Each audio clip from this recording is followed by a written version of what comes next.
Alexander the Great was born in 356 BCE in Pella, the royal capital of Macedonia, to King Philip II and Olympias of Epirus. From childhood, he lived in a world of politics, war, and ambition, watching his father forge a powerful kingdom from a once marginal land. At 13, he was placed under the tutelage of Aristotle, who filled his mind with Homeric heroism, philosophy, and a curiosity about the natural world.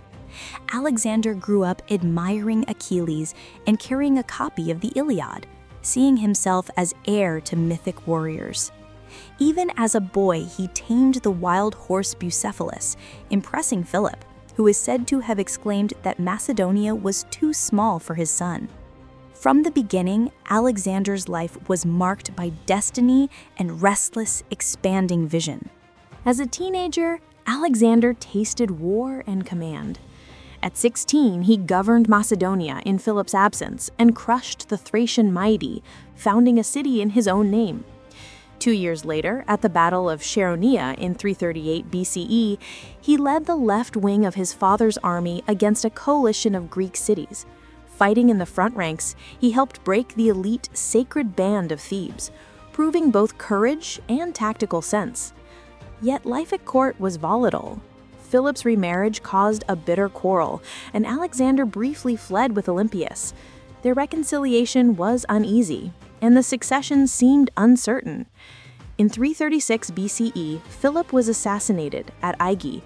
Amid confusion and danger, Alexander moved swiftly, eliminating rivals, securing support from the army, and being hailed as king while barely 20 years old. Once secure on the throne, Alexander acted ruthlessly and decisively. He put to death those suspected in Philip's murder and any who might contest his rule. Then he turned outward to stabilize the kingdom. In the north, he campaigned through Thrace and across the Danube, defeating tribes and showing his army's speed and reach. Meanwhile, Greek cities in the south tested Macedonian resolve. When Thebes revolted on rumor of his death, Alexander marched astonishing distances in days, suddenly appearing before its walls. He stormed the city, killed thousands, and sold survivors into slavery, sparing only temples and the house of poet Pindar. The destruction of Thebes shocked the Greek world. Most poleis submitted. At Corinth, Alexander was confirmed as leader of a new pan-Hellenic expedition against Persia, inheriting his father's grand design.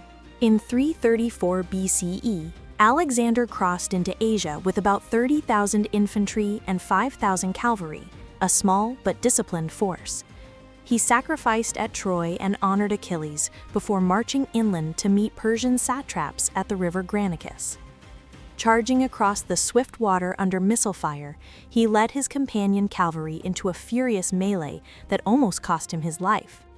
Macedonian discipline and shock tactics won the day. Western Asia Minor opened to him. Greek cities expelled Persian-backed tyrants and received democratic institutions under Macedonian oversight. At Gordium, Alexander confronted the famous knot said to be undone only by the future ruler of Asia. Rather than delicately untying it, he sliced through it with his sword, claiming destiny. Meanwhile, Darius III gathered a huge army.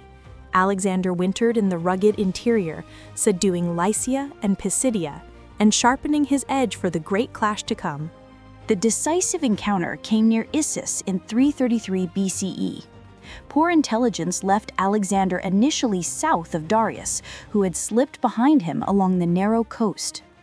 Realizing the danger, Alexander wheeled his army north and met the Persians along the Pinaris River, cramped between mountains and sea. Darius's larger forces could not deploy fully. Alexander led a powerful charge on the right, smashing through Persian left-wing troops and wheeling inward toward the royal center. As at Granicus, the focus of the battle became the person of the king. When Darius saw his lines breaking, he fled in his chariot, leaving his family behind. Alexander captured the royal women, treating them with conspicuous respect, and sent word to Darius offering terms that assumed his own superiority. The Persian Empire still stood, but its prestige had suffered a deep, humiliating blow. After Issus, Alexander marched south along the Levant, determined to neutralize the Persian fleet by seizing its ports. Cities like Byblos and Sidon submitted, but proud Tyre refused him entry into its island stronghold. Alexander responded with one of history's most audacious sieges. Engineers built a massive stone causeway from the mainland toward Tyre's walls, raising siege towers and engines as Tyrrhenian ships harassed them. After months of bloody struggle and naval reinforcements from Phoenician allies, the city's defenses were breached. Tyre fell in 332 BCE. Many inhabitants were killed or enslaved, sending a harsh message. Gaza resisted and was taken with difficulty, Alexander wounded in the shoulder. In Egypt, however, he was welcomed as a liberator from Persian rule. At Memphis, he was crowned pharaoh, honored native gods, and founded Alexandria on the western Nile Delta, a city meant to link Greek and Egyptian worlds. Seeking divine validation and dreaming beyond conquest, Alexander marched west into the Libyan desert to visit the oracle of Ammon at Siwa. Through treacherous sands and heat, his small caravan reached the Oasis Temple, where priests received him with pharaonic honors and addressed him in terms that could be interpreted as son of the god. The experience deepened his sense of unique destiny. Returning east, he prepared to confront Darius again. In 331 BCE, he crossed the Euphrates at Thapsacus and then the Tigris, where Darius chose the wide plain near Gaugamela for a final stand. The Persians leveled the ground for scythed chariots and mustered immense numbers. Alexander responded with flexible deployment, absorbing chariot charges and punching a hole in the enemy line. Once more, he drove at Darius, who fled. Babylon, Susa, and then Persepolis opened their gates, treasures flowing to Macedon's new master. With the Persian heartland subdued, Alexander pushed east to Media, then over harsh mountains into Bactria and Sogdiana. Darius, betrayed by Bessus, died in flight. Alexander honored him with royal burial, but punished Bessus as a usurper. In Central Asia, he fought a grinding war against resilient local leaders, especially Spitamenes, learning steppe tactics and founding garrison cities. At a Sogdian rock fortress held by Oxyartes, Macedonian volunteers scaled sheer cliffs and forced a surrender. Among the captives was Roxana, Oxyartes' daughter, whom Alexander married in a politically charged union symbolizing fusion of Macedonian and Iranian elites.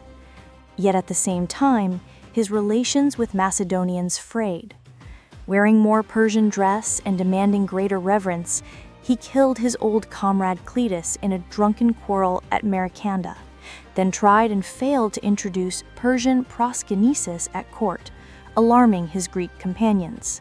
In 327 BCE, Alexander marched again toward the east, recrossing the Hindu Kush into the lands of modern Pakistan.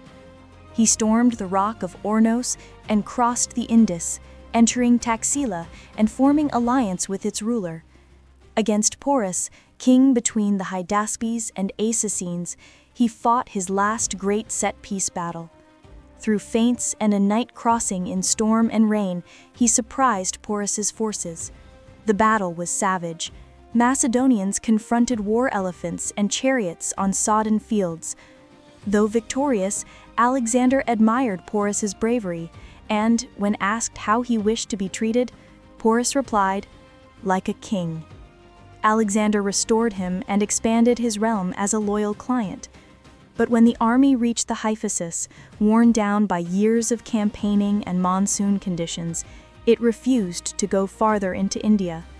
For the first time, Alexander had to yield to his men's will. Turning back, Alexander marked the hyphasis with great altars to the Olympian gods, and then led a long descent down the Hydaspes and Indus, fighting hard battles and nearly dying from a chest wound at the town of the Mali.